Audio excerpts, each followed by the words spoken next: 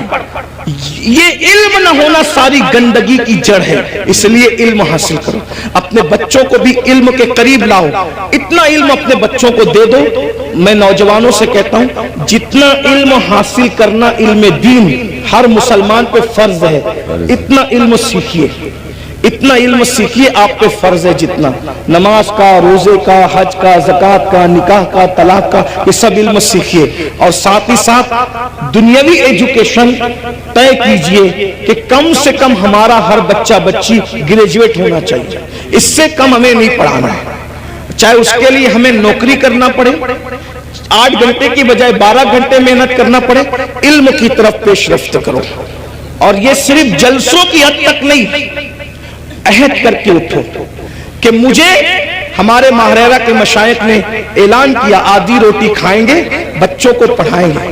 اگر آدھی روٹی کھانا پڑے تو کھاؤ، اپنے بچوں کو پڑھاؤ. اگر عید پہ کپڑے نہیں بنتے تو نہ بنے، لیکن بچوں کی فیس ہمیں ضرور بھرنا ہے. اچھے سے اچھے اسکول میں ان کا داخلہ کرانا ہے، اچھے سے اچھے اسکول میں ان کو جو ہے وہ ایڈمیشن ان کا کروانا ہے، اور ان کو اعلیٰ تعلیم دلانا ہے. اگر ہندوستان کا مسلمان صرف 1 دہائی 10 سال ایجوکیشن پہ محنت کر لے، 10 سال، ملک کے حالات بدلیں. ایک شخص کہہ رہا تھا کہ ہم اپنی قوم کے ہاتھ میں تلوار دیں گے. میں نے کہا تم جو چاہے کرو، ہم تمہیں کچھ نہیں کہتے. لیکن ہم اپنی قوم کے ہاتھ میں تلوار نہیں دیں گے. ہم مسلمان اپنی قوم کے ہاتھ میں تلوار نہیں دیں گے, ہم اپنی قوم کے ہاتھ میں قلم دیں گے. قلم, جس کو تلوار دینا ہے وہ دے, تم جانو تمہارا کام جانو. لیکن مسلمانوں سے ہم ہر جلسے میں اپیل کرتے ہیں کہ ہم اپنے بچوں کے ہاتھ میں تلوار کیا, ہم تو گلیل بھی دینا نہیں چاہتے. آج کی تاریخ میں ہم قلم دینا چاہتے ہیں. یاد رکھنا, تلواریں اٹھتی ہے تو گردنیں کٹتی ہے, اور جب قلم اٹھتا ہے تو غربت کٹتی ہے. جب قلم اٹھتا ہے کمزوریاں کٹتی ہے. قلم اٹھتا ہے دشمن زیر ہوتے ہیں. قلم اٹھتا ہے انقلاب آتا ہے. میرے نبی قلم اور کتاب لے کر کے آئے تھے, اس لیے کوئی بچہ ان پڑھ نہ رہنے پائے. جو کچھ ہوا, اور جو بچے 10ویں 12ویں پڑھ کے ڈراپ آؤٹ ہو گئے, ہٹ گئے, ان سے میں کہتا ہوں آج گھر بیٹھ کر کے بہت سارے کورسز کیے جا سکتے ہیں. اس لیے موبائل میں گیم کھیل کر وقت ضائع کرنے کی بجائے, ادھر ادھر بیٹھ کر اس کے اوٹے پر اس کے نکڑ پہ بیٹھ کر وقت ضائع کرنے کی بجائے, بچیوں سے بھی کہتا ہوں اگر 10ویں 12ویں پڑھ کر کے چھوڑ دیا ہے تو بہت سارے ایسے آج کورسز ہیں کہ گھر پہ بیٹھے بیٹھے آپ تعلیم حاصل کر سکتے ہو. لاک ڈاؤن کے اندر میں بھی جو ہے وہ 11ویں پڑھ کے میں نے چھوڑ دیا تھا. میرے 11ویں پڑھ کے چھوڑنے کا واقعہ بھی ایک عجیب سا ہے. اصل میں سنی دعوت اسلامی کے ماحول میں تھا. میں 11ویں میں جب جونیئر کالج میں میرا ایڈمیشن ہوا, ماں باپ کی تمنا تھی کہ اس کو ٹیچر بنائیں گے, تو خاص طور پہ امی کی تمنا تھی اس کو ٹیچر بنائیں. میں جیسے کالج جونیئر کالج میں نے قدم رکھا تو دیکھا کہ لڑکے اور لڑکیاں ساتھ پڑھتے ہیں اور بے پردہ ہیں, اور 11ویں پہنچنے کے بعد سب بالغ ہو گئے. تو اتنا شعور نہیں تھا مجھے, لیکن اتنا تو تھا کہ لڑکیوں کے ساتھ نہیں بیٹھا جا سکتا بے پردہ.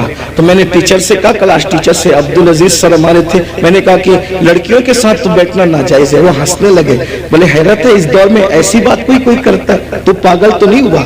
میں نے 1 مہینے تک کے یہ بات کرتا رہا. آخر ہمارے پرنسپل نے کہا ایسی بات نہیں. میں نے کہا یا تو ڈیوائیڈ کر دیں یا تو پھر ہم چلے, اور میں نے جو ہے وہ پھر اس کے بعد چھوڑ دیا.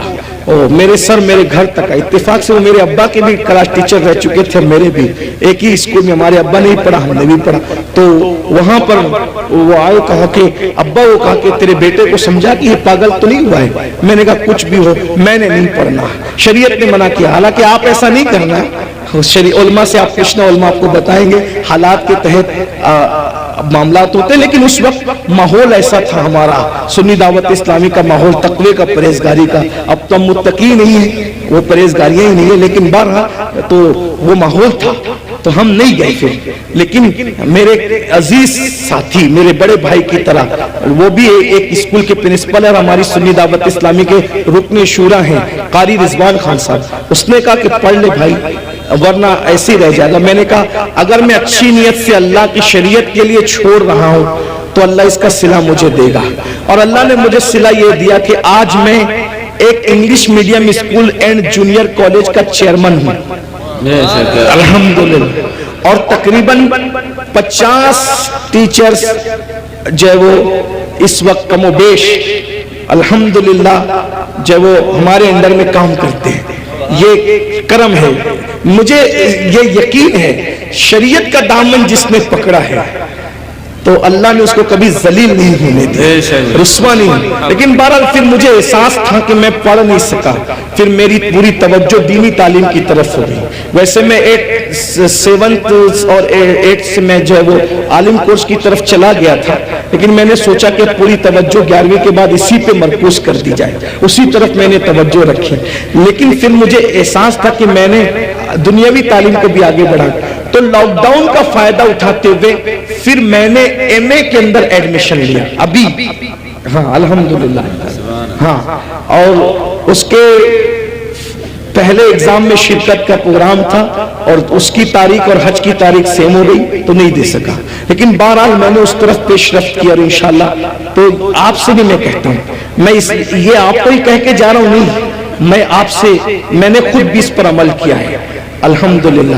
اور میں انشاءاللہ تعالیٰ اس کی کوشش کروں گا کہ 1 سال میں اس کی تکمیل کروں جو رہ گیا ہے. اتنے سارے جو جرائم ہے, بے نمازی پن لے لیں, بدکاری لے لیں, اسی طریقے سے دین سے دوری لے لیں, ماں باپ کی نافرمانی لے لیں، بے پردگی لے لیں خواتین کے اندر، اسی طرح عورتوں کا گھروں کو چھوڑ کر کے بیوٹی پارلروں تک جانا، عورتوں کا میک اپ کے نام پر غیروں کے سامنے بیٹھ کر اپنے ہاتھوں کی ہتھیلیاں ان کے زانوؤں پہ رکھ کر کے مہندی لگانا، یہ سارے جرائم کی اصل جڑ کیا ہے؟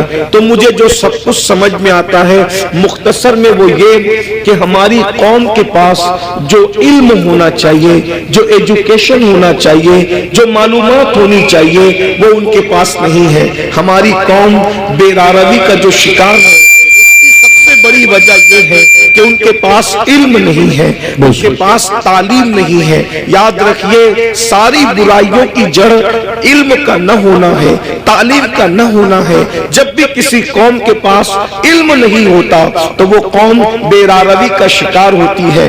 آپ خود دیکھیں، آئیے میں آپ کے سامنے علم کی برکت رکھنا چاہتا ہوں، بہت توجہ کے ساتھ آپ سنیں۔ اللہ کے رسول علیہ السلام جب زمین پہ تشریف نہیں لائے تھے تو اس وقت مکے ہی کی حالت صرف دیکھ لیں۔ ابھی میں پوری دنیا کی بات نہیں کرتا، ابھی پوری دنیا کا ذکر نہیں کرتا، صرف ایک شہر مکہ المکرمہ کا ذکر کرتا ہوں۔ ذرا غور کریں مکہ المکرمہ کون سا شہر ہے جسے قرآن کہتا ہے وَمَن دَخَلَهُ كَانَ آمِنًا، کہ جو اس میں داخل ہو گیا وہ امن میں آ گیا۔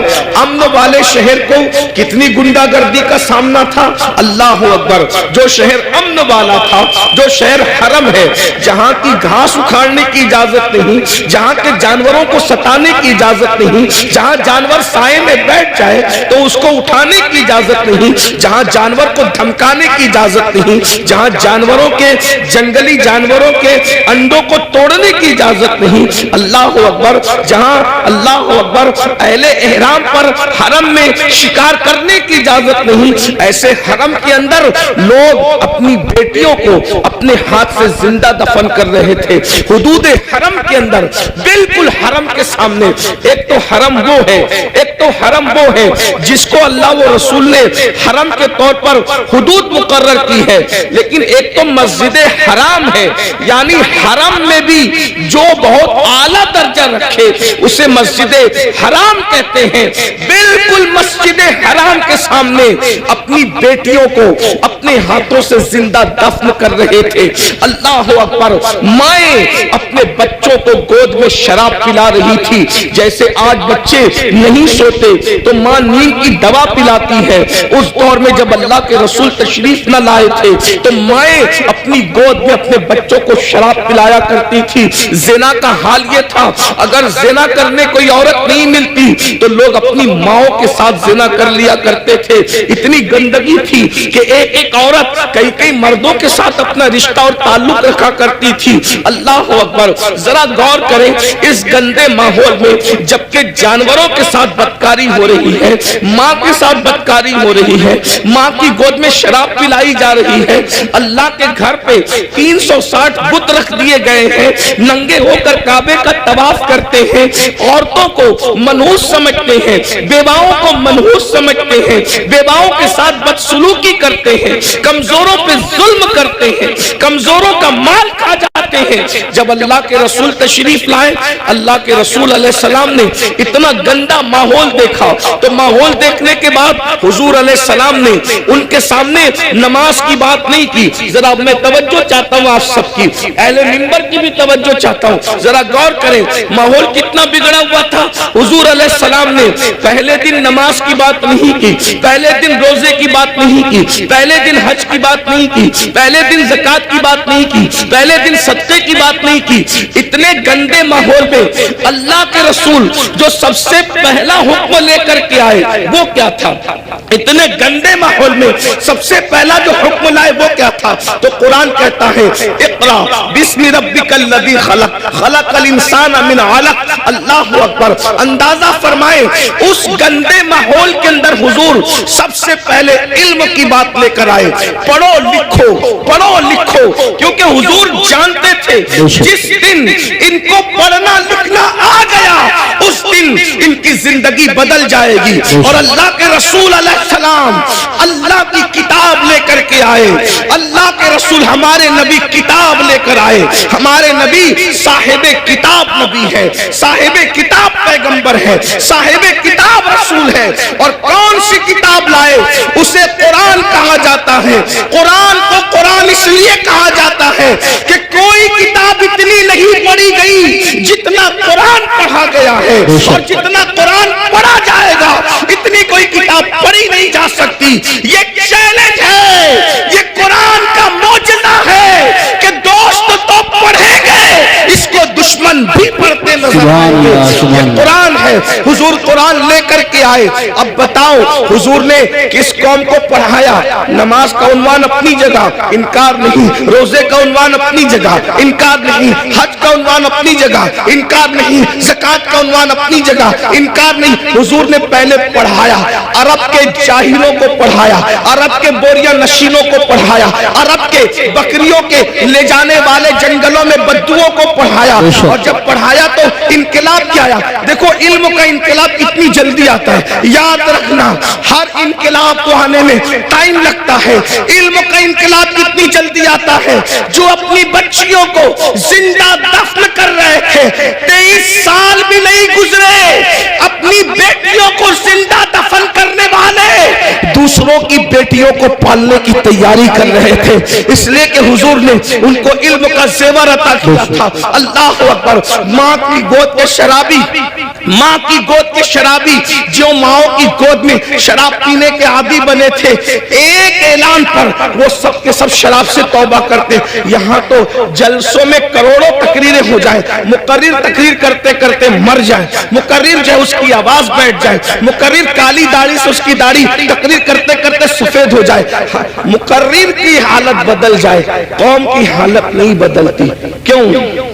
کیونکہ وہاں ایک ہی اعلان نے پوری قوم نے شراب سے توبہ کی تھی. بس اتنا کہا تھا, اے لوگوں آج سے شراب حرام ہو گئی, آج سے شراب حرام ہو گئی. جن کے منہ میں تھی انہوں نے اگل دی, منہ سے اگل دی. جن کے ہاتھ میں تھی انہوں نے اڑیل دی, جن کے مٹکوں میں تھی انہوں نے نالیوں میں بہا دی. مدینے کی گلیوں میں شراب بہ رہی تھی. ایک اعلان, وجہ حضور نے اس قوم کو پہلے ایجوکیٹ کیا تھا, علم عطا کیا تھا. انہیں پتا تھا اگر حرام کریں گے تو نقصان کیا ہوگا. آج ہماری قوم کو نہیں پتا ہے, حلال و حرام میں کوئی تمیز نہیں کیونکہ ان کے پاس علم نہیں ہے. آج ہماری قوم کو غسل اور وضو نہیں پتا ہے, ان کے پاس علم نہیں ہے. اگر وہ شادی میں ڈی جے لگا رہے ناچ رہے تو ان کو پتا نہیں ہے کہ اس کا نقصان کیا ہے. وہ یہ سمجھتے ہیں اللہ ناراض ہوگا تو سزا دے گا, لیکن اللہ کی سزا کیا ہوگی, اس کی شکلیں کیا ہوگی, یہ انہیں کچھ پتا نہیں. جس دن انہیں پتا چل جائے کہ خدا کے عذاب کی شکلیں کیا ہوتی ہے, ایک جلسے میں تو نہیں بتایا جا سکتا, لیکن تھوڑے سے وقت میں اشارہ کرنا چاہتا ہوں. جس دن پتا چل جائے نا میرے بھائی کہ خدا کے عذاب کی شکلیں کیا ہوتی ہے, تو بندہ قدم اٹھانے سے بھی پہلے سوچے گا کہ میں یہ قدم اٹھاؤں کہ نہیں اٹھاؤں.